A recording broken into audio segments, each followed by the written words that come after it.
بسم اللہ الرحمن الرحیم۔ دیکھا گیا ہے کہ لوگ جب ایک دوسرے سے ملاقات کرتے ہیں تو تعظیم کے نام پر بعض اوقات قدموں تک جھک جاتے ہیں۔ ایسا کرنا ہماری شریعت میں ممنوع ہے۔ چنانچہ سنن ترمذی شریف میں حدیث ہے، آقا مدینے والے محبوب صلی اللہ تعالی علیہ وسلم کی بارگاہ میں ایک شخص نے عرض کی، یا رسول اللہ صلی اللہ علیہ وسلم، جب کوئی شخص اپنے دوست یا قریبی سے ملاقات کرے تو کیا اس کی تعظیم کے لیے جھکے؟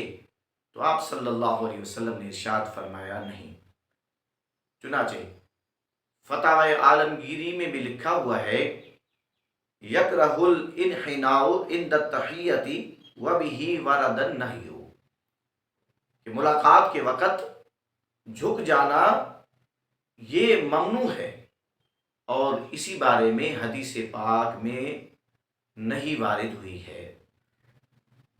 یاد رہے کہ اگر کوئی شخص تعظیم ہی کسی کی کرنا چاہتا ہے تو تعظیم کے لیے ہماری شریعت میں ہاتھوں کو بوسہ دینا ہے۔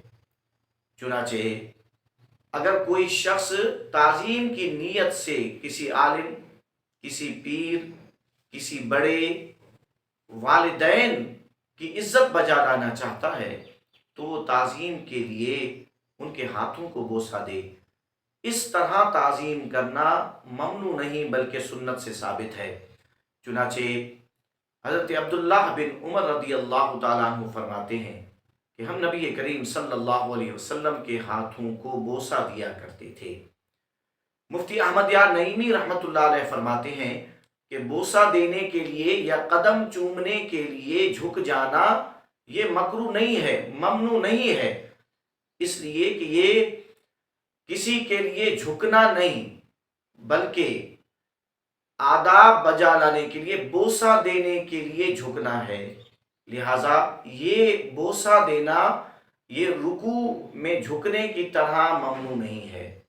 تو اگر کوئی شخص عزت اور تعظیم کرنا چاہتا ہے تو وہ بوسہ دے، ہاتھوں کو عالم کے، پیر کے، کسی صالح شخص کے، والدین کے ہاتھوں کو بوسہ دے۔